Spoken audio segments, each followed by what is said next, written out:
Hello friends, मैं अमित कुमार स्वागत करता हूं आप सभी का हमारे यूट्यूब चैनल पे। अब पिछले वीडियो में बिहार स्पेशल की जो सीरीज मैंने स्टार्ट किया था, इसमें मैंने पिछले वीडियो में क्लाइमेट चेंज जो बिहार को देख लिया था। वो हमारा जो है कि इस वीडियो लेक्चर का जो है कि वीडियो नंबर 5 था। ठीक है, वीडियो नंबर 5 था। और इसमें जो है कि 1 से लेकर 5 तक जो भी वीडियो को मैंने अपलोड किया है जो बिहार स्पेशल से रिलेटेड है, इसमें मैंने जो सोर्स के रूप में जो है कि हमारा घटना चक्र की जो बुक है कोर फैक्ट्स की, ठीक है, उसको यूज किया था। ये जाके आप हमारे चैनल के प्लेलिस्ट में बिहार जो है कि स्पेशल सेक्शन से देख सकते हो इन सारे के सारे वीडियोस को। ठीक है, नाउ इसमें जो है कि हम इस वीडियो में पॉलिटी ऑफ बिहार को कंप्लीट करने वाले हैं। तो इसमें कुछ इंपॉर्टेंट चीजें हैं जो हमारे जो है कि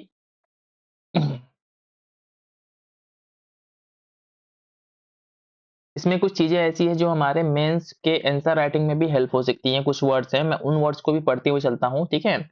आप उनको जो है कि बस ऐसे याद रखिएगा कि इसमें कुछ चीज़ें हैं जिसको आप मेंस के आंसर राइटिंग में यूज़ कर सकते हो। तो पहला क्या है कि Bihar saw the empire of the Chandragupta Maurya on one side and the Sher Shah Suri on the other side. आप इस वर्ड को ना पूरे के पूरे जो सेंटेंस है इसको जो है कि आप अपने मेंस के आंसर राइटिंग में यूज़ कर सकते हो। बहुत ही अच्छा वर्ड है कि Bihar saw the empire of the Chandragupta Maurya on the one side and the Sher Shah Suri on the other side. Next one देखते हैं जो हमारे मेंस में थोड़ा सा इसको यूज कर सकते हैं इस पैराग्राफ को। इसमें क्या है कि Bihar means the centre of civilisation, knowledge and power which was illuminated the whole world with its rich political, historical and the cultural traditions. Vaishali has been the birthplace of the republic in the world. Here the first republic was established under the leadership of Waji Sangh. In the ancient time, this region has attained political unity under the kingdoms marked as the Magadha, Angad, Ang, Videha, Vaji, Angutrap, and the Kausaki. Patliputra, situated on the banks of the Ganges and the Son River, become the focal point of the Magadha Empire. इस जो है ना पूरा का पूरे paragraph को अपने answer writing में या ऐसे राइटिंग में यूज कर सकते हो। ठीक है, बहुत इंपॉर्टेंट है आपके एग्जाम पॉइंट ऑफ व्यू से। ना वो हम प्री के पॉइंट ऑफ व्यू से देख लेते हैं कि क्या क्या इसमें इंपॉर्टेंट है हमारे। तो क्या है कि इसमें कि December 12 1911 when the British empire George पंचम, ठीक है, जॉर्ज पंचम announced the creation of a separate state from the Bengal by combining Bihar and Odisha in the Delhi court and fix its headquarter at the Patna। ठीक है, ये announcement जो हुआ था जॉर्ज जो ब्रिटिश एम्पायर थे हमारे जॉर्ज पंचम के द्वारा कब किया गया था, ये किया गया था 12 दिसंबर 1911 को। इसके थ्रू क्या था कि बंगाल को जो है कि बिहार से अलग करना था और साथ ही साथ में बिहार और उड़ीसा को मिला के एक जो कि सेपरेट प्रोविंस बनाने का प्रोविजन था इस अनाउंसमेंट के अंदर में। नेक्स्ट वन देख लेते हैं। इसमें जो है कि बस उन चीज़ों को मैंने हाइलाइट कर रखा है, ठीक है, जो हमारे एग्जाम पॉइंट ऑफ व्यू से इंपॉर्टेंट है, ठीक है, बाकी चीज़ों को मैंने यहाँ पे स्किप कर दिया है।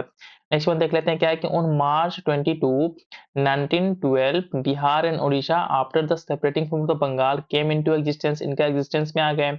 इसके बाद से क्या था, सर चार्ल्स स्टुअर्ट बेले, जो हमारा इनका नाम क्या है, सर चार्ल्स स्टुअर्ट बेले became the first lieutenant governor of this state. तो बहुत इंपॉर्टेंट है आपके एग्जाम पॉइंट ऑफ व्यू से कि बिहार और उड़ीसा को जो कंबाइन करके एक नया प्रोविंस बनाया गया, इसके जो कि फर्स्ट लेफ्टिनेंट गवर्नर कौन थे, तो ये थे हमारे sir Charles Stuart Bailey.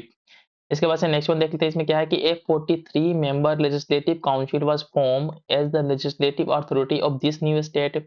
of 24 members were elected and the 19 members were nominated by the lieutenant governor. जो नया हमारा बना था काउंसिल, इस काउंसिल में जो है कि कितने मेंबर थे, टोटल 43 थे, जिसमें से जो है कि 24 का जो है कि इलेक्शन होता था, साथ ही साथ में 19 मेंबर्स क्या होते थे, लेफ्टिनेंट गवर्नर के थ्रू नॉमिनेट होते थे। नेक्स्ट वन देख लेते हैं। क्या है, the first meeting of the this legislative council was held in 20 January 1930 in Patna.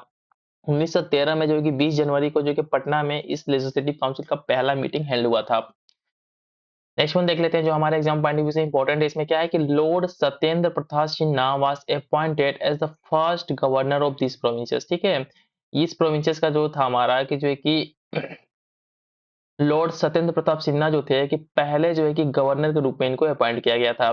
Next one देख लेते हैं। इसमें क्या है, in the year 1920 a new building was constructed and the work of the council started in this building। ठीक है, यहाँ पे जो मैंने बात किया था लॉर्ड सत्येंद्र प्रताप सिन्हा का, ठीक है, जिसको जो कि फर्स्ट गवर्नर के रूप में अपॉइंट किया गया था। ये क्या थे कि जो कि हमारे बिहार और साथ ही साथ में जो उड़ीसा प्रोविंसेस था इसके जो है कि हमारे कंबाइंड रूप से गवर्नर थे। Now next one देख लेते हैं। The first meeting of the Bihar and Odisha Provincial Council was held on the 7th February 1921 under the chairmanship of Sir Walter Maude and it was addressed by the Lord Satyendra Prasad Sinha, the first governor of Bihar. ठीक है, बिहार के जो कि पहले governor थे हमारे Lord Satyendra Prasad Sinha. अब next one कुछ और चीजों को देखते हैं जो इंपॉर्टेंट है हमारे एग्जाम पॉइंट ऑफ व्यू से। फर्स्ट वन क्या है कि the first meeting of the new Bihar legislative council with the 30 members was held under the chairmanship of the Rajiv Ranjan Prasad on July 12 1936। जब बिहार का सेपरेशन जो है कि बिहार उड़ीसा को सेपरेट करके एक नया हमारा जो है कि पूरी तरीके से गया बिहार स्टेट को बना दिया गया। इसकी जो फर्स्ट मीटिंग हुई थी, ठीक है, जब first meeting of the new Bihar legislative council with the 30 members was held under the chairmanship किसके राजीव रंजन प्रसाद के अंदर में जो है कि इसको हेल्ड किया गया था। नेक्स्ट वन देख लेते हैं क्या हमारा election was held for the formation of the Bihar legislative assembly in January 1937. On July 20, 1937, the first government was duly formed under the leadership of doctor Shri Krishna Sinha. Doctor Shri Krishna Sinha के अंदर में जो है कि पहले गवर्नमेंट का फॉर्मेशन हुआ था। साथ ही इसमें क्या था, श्री राम दयालु, ठीक है, श्री राम दयालु Singh was elected as the speaker of the Bihar legislative assembly. जब इस समय जब गवर्नमेंट का फॉर्मेशन हुआ तो उस समय जो राम दयालु सिंह थे वो क्या थे हमारे, उनको सिलेक्ट किए गए थे speaker of the legislative assembly. बहुत इंपॉर्टेंट आपका नाम है। ये जो राम दयालु सिंह थे, ठीक है, इनको जो है कि एज ए स्पीकर के तौर पे अपॉइंट किया गया था बिहार लेजिस्लेटिव असेंबली का। अब नेक्स्ट वन देख लेते हैं क्या है, after the start of the World War two in 1939 Indian were throw into this war by the British government without taking the consent of the provincial government in the protest against this on October 31 1399 premier doctor Shri Krishna Sinha resign and the Bihar legislative assembly was dissolve. ठीक है, जो कि हमारे वार हो रहा था second world war, उसमें जो है कि बिना इनके कंसेंट के जो है कि इंडियन को फोर्स किया गया वार में पार्टिसिपेट करने के लिए। इसके प्रोटेस्ट के लिए जो है कि श्री कृष्ण सिन्हा की जो गवर्नमेंट थी उसने जो है कि रिजाइन कर दिया। After the end of the World War II in 1945, assembly election were held again in Bihar, and after that in 1946 AD, government was once again formed under the leadership of किसके doctor Shri Krishna Sinha के अंदर में जो है कि,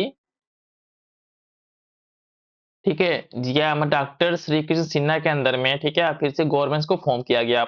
on 25 April 1946 Shri Bindushri Prasad Verma became the speaker of the legislative assembly. जो नया हमारा गवर्नमेंट फॉर्म हुआ वार के बाद से, इसके जो है कि श्री बिंदेश्वरी प्रसाद वर्मा थे, ये क्या थे, इसके स्पीकर के तौर पे अपॉइंट किए गए।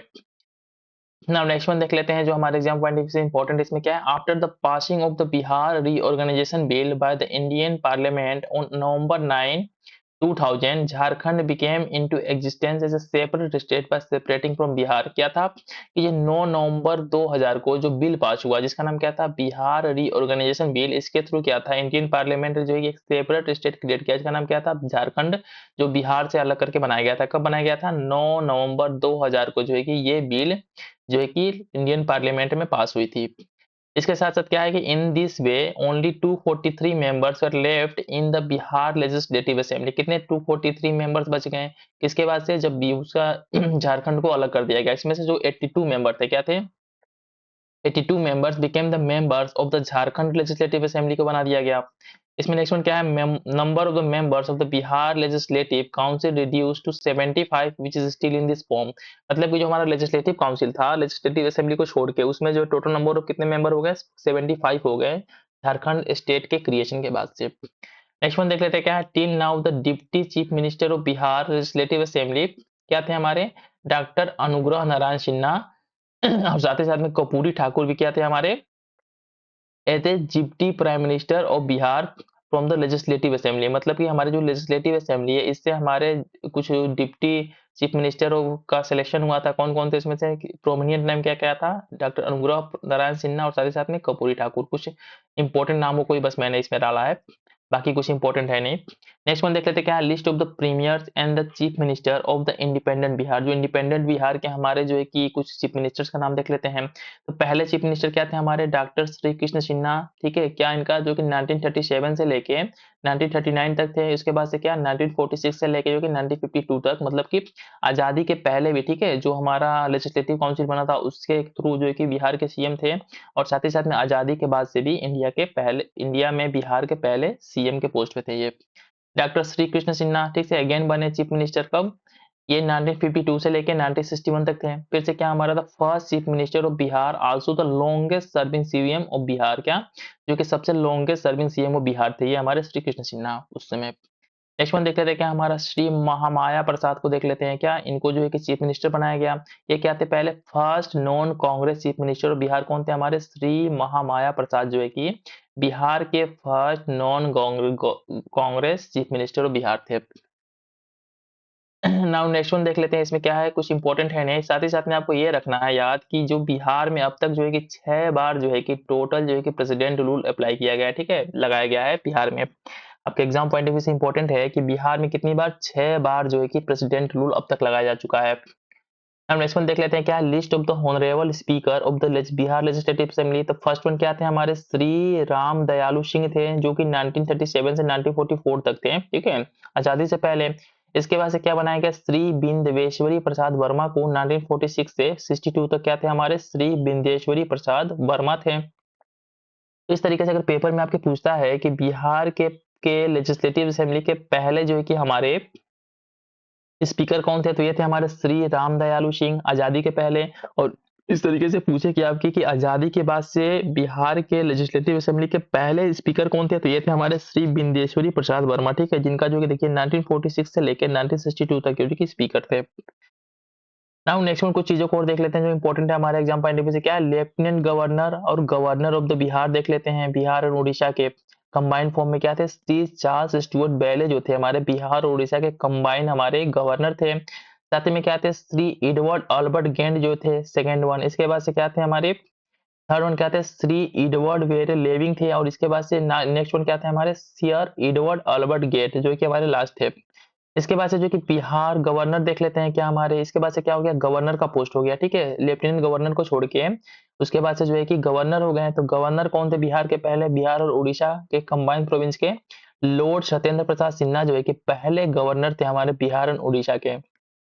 इसके साथ जो मैंने ऊपर बताया क्या थे, हमारे लेफ्टिनेंट गवर्नर थे, ठीक है, लेफ्टिनेंट गवर्नर पहले कौन थे हमारे बिहार और उड़ीसा के, sir Charles Stuart ballet. Next one देख लेते हैं जो कुछ इंपॉर्टेंट है हमारे एग्जाम पॉइंट ऑफ व्यू से, ये क्या है, गवर्नेंस ऑफ बिहार को मैं देख रहा था ना, ठीक है, तो लास्ट कौन थे हमारे सर हगडो जो है कि लास्ट हमारे गवर्नर थे बिहार के। इसके बाद से जो है कि जो क्या थे 1946 से 47 तक थे। इसके बाद से कुछ premier governor of the Bihar after independence देख लेते हैं कि आफ्टर इंडिपेंडेंस के बाद से बिहार के पहले जो है कि गवर्नर कौन थे, ये थे हमारे श्री जयराम दास दौलत राम। बहुत नाम इंपॉर्टेंट है आपके एग्जाम पॉइंट ऑफ व्यू से कि बिहार के पहले गवर्नर आजादी के बाद से आफ्टर इंडिपेंडेंस कौन थे, श्री जयराम दास दौलत राम। बाकी इसमें सभी का नाम तो याद करना है नहीं, क्यों, ठीक है, क्योंकि आपके एग्जाम पॉइंट ऑफ व्यू से इंपॉर्टेंट है नहीं। नाउ नेक्स्ट वन देख लेते हैं कुछ और चीजों को, इसमें जो हमारा इंपॉर्टेंट है इसमें क्या है, पंचायती राज एक्ट जो है कि बिहार में कब लाया गया, 2006 में जो है कि पंचायती राज बिहार पंचायती राज एक्ट को लाया गया। बस आपको इस डेट को याद रखना है, ठीक है, कि बिहार पंचायती राज एक्ट कब आया था, ये आया था 2006 में, ठीक है, 2006 में जो है कि बिहार पंचायती राज एक्ट बिहार में आया था। इसके अंदर क्या था, देयर आर 19 म्युनिसिपल कॉर्पोरेशन इन बिहार। बिहार में कितने म्युनिसिपल कॉर्पोरेशन है, टोटल जो है कि 19 जो है कि हमारे म्युनिसिपल कॉर्पोरेशन है बिहार में। बहुत इंपॉर्टेंट डाटा है आपके एग्जाम पॉइंट ऑफ व्यू से कि पेपर में अगर इस तरीके से पूछता है कि बिहार में total number of municipal corporation कितने हैं, तो कितने हैं हमारे 19 जो है कि बिहार में म्युनिसिपल कॉर्पोरेशन है। इस तरीके से हमने जो है कि बिहार का जो है कि पॉलिटी का सेक्शन कंप्लीट कर लिया, ठीक है। अब नेक्स्ट हम जो है कि ऑलरेडी मैंने अपने चैनल पे बिहार बजट को कंप्लीट कर रखा है, ठीक है, एक सेपरेट पीडीएफ के थ्रू। अब नेक्स्ट हमारा क्या है कि इसके बाद से जो नेक्स्ट इसके फर्दर चैप्टर हो गए, उन चैप्टर्स को हम जो है कि अगले वीडियो में देखेंगे। साथ ही यदि आप लोगों को ये वीडियो अच्छा लग रहा हो तो वीडियो को लाइक और साथ ही साथ में जो है कि चैनल को सब्सक्राइब जरूर कर लीजिएगा। थैंक्स फॉर वॉचिंग, मिलते हैं नेक्स्ट वीडियो में।